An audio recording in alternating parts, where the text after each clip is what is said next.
തിരുഹൃദയത്തിൻ മുൻപിൽ.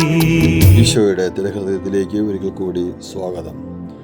ക്രിസ്മസിൻ്റെയും സന്തോഷത്തിൻ്റെയും ഈ ഒരു ദിവസത്തിൽ ഈശോയുടെ തിരുഹൃദയത്തെപ്പറ്റി കൂടുതൽ നമ്മൾ പഠിക്കുന്നത് ഒത്തിരിയേറെ സന്തോഷം നിറഞ്ഞതാണ്. ഈശോ ജീവിതകാലം മുഴുവനിലും, പ്രത്യേകിച്ച് പീഡാനുഭവ സമയത്തിലും ഈശോ പ്രദർശിപ്പിച്ച ഒരു വിനയശീലം അത്ഭുതകരമാണ്.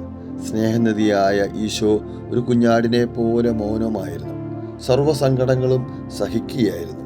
അന്തരീക്ഷത്തിൽ നക്ഷത്ര സമൂഹങ്ങളെയും ആഴിയുടെ അടിത്തട്ടിൽ മത്സ്യങ്ങളെയും ഭൂമിയിൽ സർവ്വചരാചരങ്ങളെയും സൃഷ്ടിച്ച വിശ്വദാതാവായ ദൈവം യഹൂദജനം പ്രദർശിപ്പിച്ച അപമര്യാദകളും ഉപദ്രവങ്ങളെയും അസന്തുഷ്ടിയും ആവലാതിയും ഒന്നും ഒരു പ്രയാസവും കൂടാതെ സഹിക്കുകയാണ് ചെയ്തത്.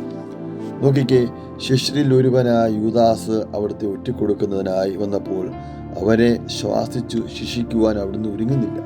സ്നേഹിത, നീ എന്തിനായി വന്നിരിക്കുന്നു എന്ന് സ്നേഹപൂർവ്വം ചോദിക്കുകയാണ് ചെയ്തത്. അപ്പോസ്തല പ്രമുഖനായ പത്രോസ് ഈശോയെ അറിയില്ല എന്ന് 3 പ്രാവശ്യം സത്യം ചെയ്തു പറഞ്ഞു.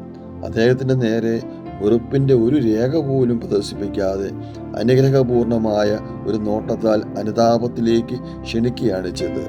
വിശുദ്ധ തോമസ് ഈശോയുടെ ഉയർപ്പിനെപ്പറ്റി അവിശ്വാസം പ്രകടിപ്പിച്ചപ്പോൾ അവിടുന്ന് അദ്ദേഹത്തിന് പ്രത്യക്ഷനായി തൻ്റെ തിരുഹൃദയത്തിൽ സ്പർശിക്കുന്നതിന് അനുവദിക്കുകയാണ് ഉണ്ടായത്.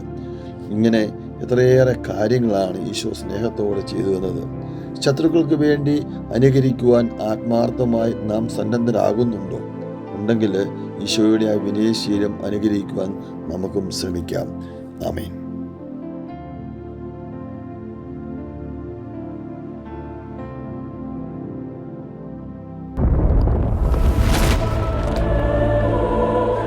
This is a sweet and bitter spiritual program. Join with us in sharing